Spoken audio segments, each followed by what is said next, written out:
ഒരു സൂപ്പർ സ്റ്റാറിൻ്റെ പടം 25 കോടിക്ക് എടുക്കുകയാണ്. OTT-കാരന് ഭയങ്കര ലാഭം. ഞാൻ പറഞ്ഞു എന്തോന്ന് ലാഭം, OTT-കാരന് 25 കോടി പോയി. ആളുകൾക്ക് മനസ്സിലാവുന്നില്ല. ഞാൻ പറഞ്ഞു OTT എങ്ങനെയാണ് വരുന്നത് വെച്ച് കഴിഞ്ഞാൽ അതിൻ്റെ സബ്സ്ക്രിപ്ഷനിലൂടെയാണ് അവർ ജീവിച്ചു പോകുന്നത്. അപ്പോൾ ഒരു സൂപ്പർ സ്റ്റാറിൻ്റെ ഒരു പടം എടുക്കുമ്പോൾ അപ്പോൾ അവർ കരുതുന്നതാണ് കൂടുതൽ ആൾക്കാർ ഈ സിനിമ കാണാൻ വേണ്ടി, ഈ പുതിയ പ്ലാറ്റ്ഫോമാണ് ആളുകളൊക്കെ മനസ്സിലാക്കി വരുന്നുള്ളൂ, സബ്സ്ക്രൈബായിട്ട് വരികയാണെങ്കിൽ അല്ലെങ്കിൽ 1500 രൂപ വെച്ചിട്ട് 1,00,000 ആളെന്ന് പറഞ്ഞാൽ വലിയ പൈസയാണ്. പക്ഷേ ഈ സിനിമ എടുക്കുന്നതിലൂടെ ഇത്രയും പേര് സബ്സ്ക്രൈബ് ചെയ്യണം. നടൻ്റെ പേര് പറയുന്നില്ല, ഒരു വലിയ ഒരു സെക്കൻഡ് ഗ്രേഡ് നടൻ, ഫസ്റ്റ് ഗ്രേഡ് നടനല്ല, സെക്കൻഡ് ഗ്രേഡ് നടൻ്റെ ഒരു സിനിമ അവരെടുത്തു. ഉണ്ടായതാണ് ഒരു സബ്സ്ക്രൈബർ പോലും അയാൾക്ക് കൂടിയില്ല. അയാൾ 1 കോടിക്കറ്റം എടുത്താണ്, അയാൾക്ക് മൊത്തം നഷ്ടമാണെന്ന്. അത് അവരെ ഇന്നറിലെ ടോക്കാണ് ഞാൻ പറയുന്നത്. അപ്പോൾ പുറമേ നോക്കുമ്പോൾ 1 കോടിക്കെടുത്തു അല്ലെങ്കിൽ 2 കോടിക്കെടുത്തു. ഇപ്പോഴത്തെ പൊതുജനങ്ങൾ മനസ്സിലാക്കുക ഈ എത്ര കോടിക്കെടുത്ത ആ പൈസ അയാൾക്ക് നഷ്ടമാണ്. അയാൾക്ക് വേണ്ടത് ആ സിനിമ എടുത്തു എന്നതുകൊണ്ടൊരു സബ്സ്ക്രൈബർ വരണം. ഇതുകൊണ്ടാണ് ഇവിടെ പല ആളുകൾ OTT-കാരനെടുക്കുന്ന സിനിമ ചെയ്യുമ്പോൾ പുതുതായിട്ട് എടുക്കുന്ന ആളുകളോട് ഞാൻ പറയാണ്, നിങ്ങളുടെ സിനിമ സാധനത്തിൽ ആരും എടുക്കാൻ പോകുന്നില്ല കേട്ടോ. കാരണം സ്റ്റാറുകളുടെ സിനിമയ്ക്കല്ലേ അങ്ങനെ ഒരു പ്രാന്തായിട്ട് നമ്മൾ എടുക്കുകയുള്ളൂ, സബ്സ്ക്രൈബ് ചെയ്യുള്ളൂ. അത് 1500 രൂപ എടുത്തിട്ടാണ് സബ്സ്ക്രൈബ് ചെയ്യാൻ. അപ്പം ആ രീതിയിൽ നടക്കില്ല. അതുകൊണ്ടാണ് അധികം ഫേമസ് അല്ലാത്ത ആരുടെയും സിനിമ OTT പൈസ കൊടുത്തെടുക്കാത്തത്. ഇനിയെങ്കിലും മനഃശാസ്ത്രം മനസ്സിലാക്കണം. ഇപ്പോൾ കാരണം നമ്മൾ ഈ പരിപാടി കാണുന്ന ആളുകളൊക്കെ പലരും ഇത് ചെയ്യുന്നുണ്ടാവും. 60-40 എന്ന് പറഞ്ഞിട്ട് ഉള്ള അവർ പറയും ഓക്കെ ഞങ്ങളത് മികച്ച സിനിമ ആയിക്കോട്ടെ, മികച്ച സിനിമയാണ് സംഭവിച്ചു, എത്ര പേര് കാണുന്നോ 60-40, 100 ആളാ കണ്ടെങ്കിൽ 100 ആളത് 6000 രൂപ നിങ്ങൾക്ക് തരും, 10,000 രൂപ കിട്ടി ഒരു ടിക്കറ്റ് ചാർജ് വെച്ചിട്ടാണ് ചെയ്യുന്നത്. ഇങ്ങനെയാണ് പോകുന്നത്. പക്ഷേ ഈ OTT അപ്പം നമ്മൾ സാധാരണ ഇത് ചിന്തിക്കുമ്പോൾ OTTക്ക് കുഴപ്പമില്ല. പക്ഷേ എവിടെയാണ് പണി കിട്ടുക? ഈ സൂപ്പർ താരങ്ങൾ, വലിയ താരങ്ങൾ തങ്ങളുടെ സിനിമ ഇതിലേക്ക് കൊടുക്കുമ്പോൾ ഈ സിനിമ കാണാൻ ആഗ്രഹിക്കുന്ന ആളുകൾ നമ്മളെ ABCD എന്ന് പറഞ്ഞൊരു സാധനമാണ്, അന്ന് ABCD കാണാനല്ലേ എന്ന് വിചാരിക്കും. ഇങ്ങനെ വരുമ്പോൾ ഈ സിനിമാ സംസ്കാരം ഇവിടെ മാറും. ഇതാണ് OTT വന്ന അന്ന് ഞാൻ കൊടുത്തൊരു ഇൻ്റർവ്യൂ നിങ്ങൾക്ക് കണ്ടാൽ ഞാൻ പറയും OTT നിങ്ങൾക്ക് പണിയാണ്, നിങ്ങളോടുള്ള സ്നേഹം കൊണ്ടല്ല എടുക്കുന്നത്. അപ്പോൾ എന്നെ ഇൻ്റർവ്യൂ ചെയ്ത ആൾ ചോദിച്ചു ഇത് ഓക്കെ ഇതിലിപ്പോൾ എന്താ പ്രശ്നം? ഞാൻ പറഞ്ഞു ഇതിലാ പ്രശ്നമുണ്ട്, ഇവിടുത്തെ തിയേറ്ററുകൾ അടച്ചുകൂട്ടിപ്പോ. സിനിമാ സംസ്കാരം എന്ന് പറഞ്ഞാൽ നമ്മൾ പൊതുവിൽ സിനിമ എന്ന് മനസ്സിലാക്കുന്നത് തിയേറ്ററിൽ പോയി കാണുക, മനസ്സിലായില്ലേ? അത് ഈ സോഷ്യൽ മീഡിയ വരുന്നതിന് അതാണ് എൻ്റെ മുന്നിലിരുന്ന ആളുകൾ അന്ന് പറഞ്ഞ് തെറ്റെന്ന് പറയുന്നില്ല, അവർക്ക് അതിനെക്കുറിച്ച് അപ്ഡേറ്റ് അല്ലാത്തതുകൊണ്ടാണ്. അവർ പറഞ്ഞത് കറക്റ്റാണ്. സിനിമ എന്ന് പറയുമ്പോൾ അവർ നെഗറ്റീവാണ്. ഒരു സിനിമ എന്ന് പറഞ്ഞാൽ അതിലൊരു പാട്ട് എന്ന് പറഞ്ഞാൽ തിയേറ്ററിൽ പോയി കാണുന്നത് നല്ല പാട്ടില്ലേ, നല്ല സിനിമ അല്ലേ എന്നാണ് കാണുന്നത്. അതാണ് ഞാൻ പറഞ്ഞത് ഇത് ഇങ്ങനെ അല്ലട്ടോ വരാൻ പോകുന്നതെന്ന് അന്ന് പറഞ്ഞത്. ഈ OTT വരുമ്പോൾ എന്ത് സംഭവിക്കുന്നു? സംസ്കാരം മാറും. അപ്പം നമ്മൾ വിചാരിക്കും അല്ലെങ്കിൽ തന്നെ ഇപ്പോഴത്തെ ടിക്കറ്റിൻ്റെ പൈസയൊക്കെ വെച്ച് നോക്കുകയാണെങ്കിൽ 4 ആളുകൾ തന്നെ ആലോചിച്ച് നോക്കും, ഭാര്യയും ഭർത്താവ് 2 മക്കൾ അവിടെ പോയി അവിടുത്തെ ഓരോ സാധനങ്ങളുടെ വിലയൊന്നും ഞാൻ പറയുന്നില്ല, അല്ല അവിടുത്തെ ചെറിയ സാധനങ്ങൾക്ക് കൊടുക്കേണ്ട. അപ്പോൾ ഇത്രയും കഴിഞ്ഞ് ശരിക്കും പറഞ്ഞാൽ 1000 ഒരു 1500 രൂപയോളം നമുക്ക്, അല്ല ഒരു വളരെ റെഡിമെയ്ഡ് ആയിട്ടല്ലോ അതിൻ്റെ ഇടയിൽ ചെറിയ ചെറിയ സാധനങ്ങളൊക്കെ, ഇത്രയും പൈസ നമ്മൾ കാണുമ്പോൾ ഈ ഒരു സിനിമ കാണുന്ന പൈസ ഉണ്ടെങ്കിൽ നിങ്ങൾക്ക് സബ്സ്ക്രൈബ് ചെയ്താൽ മതിയല്ലോ എന്ന് നിങ്ങൾ ചിന്തിക്കും. മാത്രമല്ല നിങ്ങൾക്ക് ഇഷ്ടപ്പെടുന്ന നടൻ്റെ സിനിമകൾ ഇങ്ങനെ ബാക്ക് ടു ബാക്ക്, ഒരു സൂപ്പർ ഹിറ്റ് സിനിമ, ഞാൻ സിനിമേൻ്റെ പേര് പറയുന്നില്ല, നന്നായി ഓടിക്കൊണ്ടിരിക്കുമ്പോൾ OTT-ലേക്ക് വന്നു. അപ്പോൾ എന്തായി?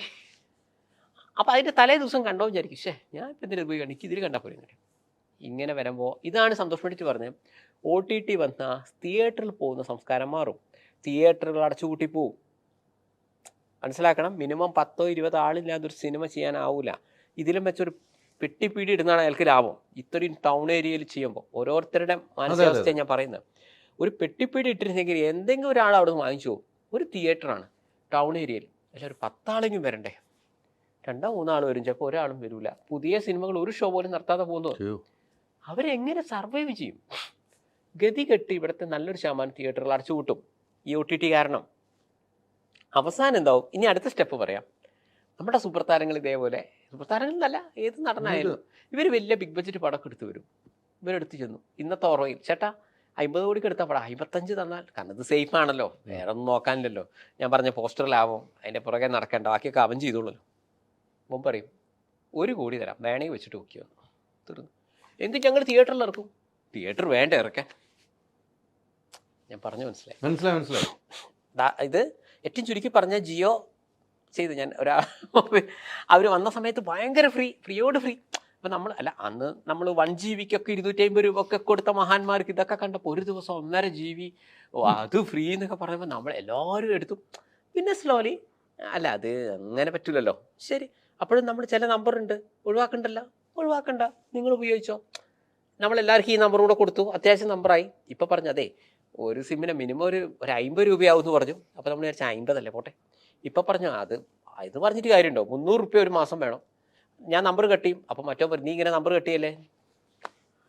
അപ്പോൾ നിങ്ങളെ കൊണ്ട് ഫ്രീ ആയിട്ട് കാര്യം എടുപ്പിച്ചു, ആ നമ്പർ ജനങ്ങളെ കൊണ്ട് കൊടുപ്പിച്ചു. ഇത് മനഃശാസ്ത്രമാണ്. ഈ കൊടുത്തു കഴിഞ്ഞ നമ്പർ നിങ്ങൾക്ക് കട്ട് ചെയ്യാൻ ബുദ്ധിമുട്ടായിരിക്കും, പ്രത്യേകിച്ച് ആ രീതിയിൽ വർക്ക് ചെയ്യുന്ന പ്രൊഫഷണൽ ആയിട്ടുള്ള ആളുകൾക്ക്. അപ്പം നിങ്ങൾ ഒരേ സമയം ഇന്നത്തെ കാലത്ത് ഒരുവിധം എല്ലാവരെയും 2 ഫോൺ വരുന്നത് എന്തുകൊണ്ടാണ് ആലോചിച്ച് നോക്ക്. ഏറ്റവും മിനിമം അയാളൊരു 300 രൂപ വെച്ച് രണ്ടിന് അടയ്ക്കണ്ടേ. ഇത് മനഃശാസ്ത്രമാണ്. പക്ഷെ ഇത് വന്ന സമയത്ത് നമ്മൾ എങ്ങനെയാണ് കരുതിയത്, ഇത് ഭയങ്കര ലാഭമാണ്, അല്ല അയാൾക്ക് എങ്ങനെയൊക്കെ മുതലാന്ന്, എത്ര GB നമുക്ക് ഫ്രീ കിട്ടി. ഇതേ കാര്യം തന്നെയാണ് OTT ചെയ്യുന്നത്. അവർ തെറ്റെന്ന് ഞാൻ പറയുന്നില്ല. പക്ഷെ നമുക്കെന്ത് ബോധം വേണം, നല്ല സിനിമകൾ, ഞാൻ സിനിമകളുടെ പേര് പറയുന്നില്ല, 100 ദിവസം ഓടേണ്ട സിനിമകളാണ് OTT കൊടുത്ത് നോക്കിയത്. ഇവിടെ തിയേറ്ററിൽ വലിയൊരു ആശ്വാസം ആവേണ്ട എത്രയോ സിനിമകൾ ഇങ്ങനെ പോയി. ഇത് പോകുമ്പോൾ എന്താണ്, തിയേറ്റർ അടച്ചു കൂട്ടും. ഈ തിയേറ്റർ ഉണ്ടെങ്കിലേ നമ്മളുള്ളൂ. ചുരുക്കം പറഞ്ഞാൽ എന്തായി, അങ്ങനെ ഒരു സിറ്റുവേഷൻ വെറുതെ റെഡിമെയ്ഡായിട്ട് ആലോചിച്ചു. അപ്പം നിങ്ങൾ ചിലവാക്കിയത് 50 കോടിക്കാണ്. നിങ്ങൾ കേരളത്തിൻ്റെ തിയേറ്ററിൽ ഇടുന്നു. ഇനി തിയേറ്റർ എന്താവുന്നില്ല, ഞാൻ മുൻകൂട്ടി പറയാണ്, മലയാള സിനിമ 90% മരിച്ചു കഴിഞ്ഞു. ഞാൻ എൻ്റെ അഭിപ്രായമാണ്. 2023 സന്തോഷത്തോടെ നിങ്ങൾക്ക് ഒരു 5 കൊല്ലം കഴിഞ്ഞ് ഈ ഇൻ്റർവ്യൂ എടുത്താൽ മനസ്സിലാവും. 90% മലയാള സിനിമ തീർന്നു. ഇനി 10% ബാക്കിയുള്ളൂ. ഇപ്പോൾ ഇവിടെയുള്ള തിയേറ്ററുകാരുടെ ഭൂരിഭാഗം അവസ്ഥ വെച്ചാൽ പലരും ശരിക്കും തിയേറ്ററൊക്കെ ഒന്നും കൂടെ അടിപൊളിയാക്കി ശരിക്കും ആ കൊറോണ പീരീഡിൻ്റെ തൊട്ടുമുമ്പൊക്കെ ചെയ്ത തിയേറ്ററുകാരൊക്കെ കാര്യം എന്ന് പറഞ്ഞാൽ ആത്മഹത്യയുടെ വക്കിലാണ്. ഈ പൈസ മാസം അടയ്ക്കേണ്ട ബാങ്കിൽ. ഈ വർഷം 250 പടങ്ങൾ ഇറങ്ങിയത്. രോമാഞ്ചം 2018 പിന്നെ പ്രളയം, ആ ഒരു സംഭവം അല്ല, അതൊന്നല്ല ഞാൻ പറയുന്നത്. തിയേറ്ററുകാർക്ക് എന്തെങ്കിലും കിട്ടിയത്. അല്ലെങ്കിൽ പിന്നെ കേരളത്തിലെ പ്രശ്നങ്ങൾ തീർക്കണമെങ്കിൽ, സിനിമാ പ്രശ്നം തീർക്കണമെങ്കിൽ രാജമൗലി സാർ എല്ലാ മാസവും പടം എടുക്കേണ്ടി വരും. RRR ബാഹുബലി എല്ലാ മാസവും ഇതേപോലത്തെ സിനിമകൾ എടുക്കുക. വിജയും സൂര്യയൊക്കെ എല്ലാ മാസവും ഓരോരോ പടം ഇറക്കുകയാണ് ഒരു പരിധി വരെ ഒപ്പിച്ചു കൊണ്ടുപോകാം. എന്നിട്ട് മലയാള സിനിമ വെച്ചിട്ട് ഇവർക്ക് മുന്നോട്ട് പോകാൻ പറ്റില്ല. 250 സിനിമയിൽ 2 സിനിമ വിജയിച്ചു എന്ന് പറഞ്ഞാൽ നിങ്ങൾ തന്നെ ഒന്ന് ആലോചിച്ച് നോക്കുക. അപ്പോൾ ഈ തിയേറ്റർ അടച്ചുപൂട്ടി പോയാൽ ഇവിടെ വരുന്നു, ഇനി മൾട്ടിപ്ലക്സ് മാത്രമേ കേരളത്തിലുണ്ടാവുള്ളൂ. നമ്മൾ സാധാ തിയേറ്റർ എന്ന സാധനം ഉണ്ടാവില്ല. കാരണം നിങ്ങൾ ഈ കപ്പൽ പോലത്തെ തിയേറ്ററൊക്കെ അതൊക്കെ 1970-ലും 1980-ലും, കാരണം വേറെ വിനോദ ഉപാധികൾ ഇല്ലാത്ത സമയത്താണത്. ആ TV വന്നപ്പോൾ തന്നെ ശരിക്കും പറഞ്ഞാൽ ഒരു ഇളക്കം തട്ടി. കാരണം ഒരു എൻജോയ്മെൻറ്റിന് വരും. മറ്റിപ്പോൾ നമുക്ക് എന്തെങ്കിലുമൊക്കെ ചെയ്യാലെന്ന് പറയുമ്പോൾ അച്ഛാ നമുക്കൊരു പടത്തിന് പോയാലോ, അമ്മയെ പോയാലോ എന്ന് പറയുമ്പോൾ എന്നാ വാടാ എന്നൊക്കെ പറഞ്ഞാൽ അടുത്തടുത്തൊക്കെ തിയേറ്റർ. ഇപ്പോൾ ഒരു സിനിമ എന്ന് പറയുമ്പോൾ തന്നെ ഒന്നെങ്കിൽ ലോങ്ങിലാണ് വരുന്നത്. ഒന്ന് പിന്നെ ഒരു സൂപ്പർ ഹിറ്റ് സിനിമേൻ്റെ ഒക്കെ ഒരു അവസ്ഥ എങ്ങനെ നോക്കുകയാണെങ്കിൽ ഒറ്റ അടിക്ക് തന്നെ ഇത്രയും സെൻട്രലിലേക്ക് ഒരിപ്പോൾ 4 ആഴ്ചക്ക് അപ്പോഴേക്കും ഇവർക്ക് OTT കൊടുത്തല്ലേ പറ്റും. അങ്ങനെ ഒരാഴ്ചയിൽ തന്നെ ആ സിനിമ നിങ്ങൾ കാണണം. എല്ലാവരും നല്ല അഭിപ്രായം പറഞ്ഞു. മനുഷ്യന്മാരെ കാര്യമില്ലേ, നമ്മൾ നല്ല ജോലീൻ്റെ തിരക്ക്, അല്ലെങ്കിൽ ഞാൻ പറഞ്ഞു ശരിയല്ലേ, ചിലപ്പോൾ ഒരാൾക്ക് സുഖമില്ലാത്ത അവസ്ഥ, അങ്ങനെ പല അവസ്ഥ കൊണ്ട് നമുക്ക് ഈ ആഴ്ചയോ അല്ലെങ്കിൽ ഈ ഒരു മാസമോ ഈ സിനിമ കാണാൻ പറ്റിയില്ല വിചാരിച്ചു. നിങ്ങൾക്ക് വരുന്ന അതിനുശേഷം ഈ പടം ഇല്ല തിയേറ്ററിൽ. അതേസമയം മുമ്പത്തെ അവസ്ഥയിലാണെങ്കിൽ ഞാൻ പറയുന്നത് ഒരു 80 കൂടെ 90 കൂടെ ഒരു പടം ഇറങ്ങി, നല്ല പടം കേട്ടോ, കാണാം. അത് 100-ാം ദിവസം അവിടെ ഉണ്ട്, 80-ാം ദിവസം നമുക്ക് ഏതെങ്കിലും ഒരു ദിവസം അവിടെ പോയി കാണാം. ഇനി അവിടെ മിസ്സായാലും നിങ്ങളെ വീട്ടിൻ്റെ അടുത്ത് ആ ഷോ വരുന്നുണ്ട്, അതിൻ്റെ അപ്പുറമുള്ള തിയേറ്ററിലുണ്ട്. അപ്പം നമുക്ക് ഇപ്പോൾ എല്ലാവരും ഒരു സിനിമ 2ാം പ്രാവശ്യം കാണാൻ നിങ്ങൾക്ക് സമയമില്ല, കാരണം അപ്പോഴും പടം മാറിയിട്ടുണ്ടാവും. ഇതൊക്കെ ടോട്ടലി ആ സിനിമയ്ക്ക് നഷ്ടമല്ലേ വരുത്തുന്നത്, നിങ്ങൾ അർഹിച്ച സാധനമില്ലേ നിങ്ങൾക്ക് മിസ്സാവുന്നത്. അപ്പോൾ ഇവിടെ ഇനി ഇത് സൂപ്പർ താരങ്ങളോ ബിഗ് ബഡ്ജറ്റ് സിനിമകളുടെ കാര്യമാണ് പറയുന്നത്. ചെറിയ ബജറ്റിൽ എടുക്കുന്ന സിനിമക്കാർക്ക് ഇത് വലിയ പ്രശ്നമല്ല. ഇതാണ് 2011 സന്തോഷ് പണ്ഡിറ്റ് പറഞ്ഞ കാര്യം. ദാറ്റ് ഈസ്, നിങ്ങൾ നിങ്ങളുടേതായ ഒരു ഫോളോവേഴ്സിനെ ഉണ്ടാക്കുക, വലിയ പൈസ മുടക്കാതെ സിനിമ എടുക്കുക, അത് OTT കൊടുത്താലും. കാരണം അത് ഏത് കാലത്തും ഞാൻ പറയുന്നു, ഏത് കാലത്തും ഒരു പടത്തിന് ചേട്ടാ ഒരു 50 ലക്ഷം 1 കോടി എന്ന് പറഞ്ഞാൽ അത് ഏത് സമയത്തും അവർ അതിൻ്റെ ബിസിനസ് നമുക്കത് ഓക്കെയാണ്. ഈ 100 കോടി 200 കോടി പറയുമ്പോഴാണ് അവർക്കും ഇത് വരുന്നത്. മാത്രമല്ല ഇനി അവൻ്റെ ഇത് കിട്ടിയില്ലെങ്കിൽ പോലും നിങ്ങൾക്ക് യൂട്യൂബ്, ഫേസ്ബുക്ക്, ഇൻസ്റ്റാഗ്രാം ഇത് വന്നു. ഞാൻ പറഞ്ഞ ശരി, കാരണം ആ പൈസയല്ലേ അവർക്ക് റിട്ടേൺ ആവശ്യമുള്ളൂ. നിങ്ങൾ 20 ലക്ഷത്തിന് എടുത്തെങ്കിൽ അറ്റ്ലീസ്റ്റ് 20 ലക്ഷം എന്ന് പറയുന്നത് ഈ രീതിയിൽ നല്ല കണ്ടന്റ് നല്ലതാണ്. നിങ്ങൾക്ക് ആളെ പിടിക്കുമെങ്കിൽ എത്ര വലിയ നടനും വേണമെന്നില്ല, നല്ല സ്ക്രിപ്റ്റും അത്യാവശ്യം മാർക്കറ്റ് ചെയ്യാനുള്ള ബുദ്ധിയും ബോധം നിങ്ങൾക്ക് ഉണ്ടായാൽ മതി. ഇതാണ് കുറച്ചുകൂടെ സേഫ്. എല്ലാവരും അത് ചെയ്യണമെന്ന് ഞാൻ പറഞ്ഞിട്ടില്ല. സന്തോഷ് പണ്ഡിറ്റ് എന്തുകൊണ്ട് ഈ ഒരു വഴി, നിങ്ങൾക്ക് ഏത് വഴിയാണോ നിങ്ങൾക്ക് തോന്നിയത് ആ വഴി എന്തുകൊണ്ട് തിരഞ്ഞെടുത്തു എന്ന് വെച്ച് കഴിഞ്ഞാൽ ആ വഴിയാണ് ഭാവിയിലേക്കുള്ളത്. കറക്റ്റ്, ഞാൻ ചെയ്ത് കറക്റ്റ് അല്ലേ. ഇപ്പോൾ 10 ലക്ഷം എനിക്ക് ഫോളോവേഴ്സ് ഉണ്ട്, ഞാൻ അഹങ്കാരം പറയില്ല. നിങ്ങൾ എൻ്റെ ഏത് വീഡിയോ എടുത്ത് നോക്ക്, 31 ലക്ഷം 56 ലക്ഷം. കാരണം അപ്പോൾ നിങ്ങൾ ഇതിന്ന് ഇത്ര പൈസ കിട്ടാണ്ടോ? ഞാൻ പറഞ്ഞു ചേട്ടാ അധികമൊന്നും കിട്ടാനില്ല, 1,50,000 വിചാരിച്ചു, 10 ലക്ഷം ആൾ കണ്ട 50,000 കിട്ടി. ആകെ ഒരു സിനിമേൻ്റെ ഒരു വീഡിയോ ആണ്, 100 ഒരു സിനിമ കട്ട് ചെയ്തു. ചിലത് എല്ലാം അങ്ങനെ പോകണമെന്നില്ല, ചിലത് നന്നായി പോകും. അപ്പോൾ എങ്ങനെ പോയാലും നമുക്ക് ഈ മുതൽ മുടക്ക് പിടിക്കാം. ഞാൻ ഇവിടെ തിയേറ്ററേ നോക്കുന്നില്ല, തിയേറ്ററിൽ നിന്ന് എനിക്ക് കിട്ടുന്നത് ബോണസാണ്. ഇതാണ് സംഭവം. ബാക്കിയുള്ളവർ തിയേറ്റർ മെയിനും ഈ സോഷ്യൽ മീഡിയ ബോണസുമാണ്.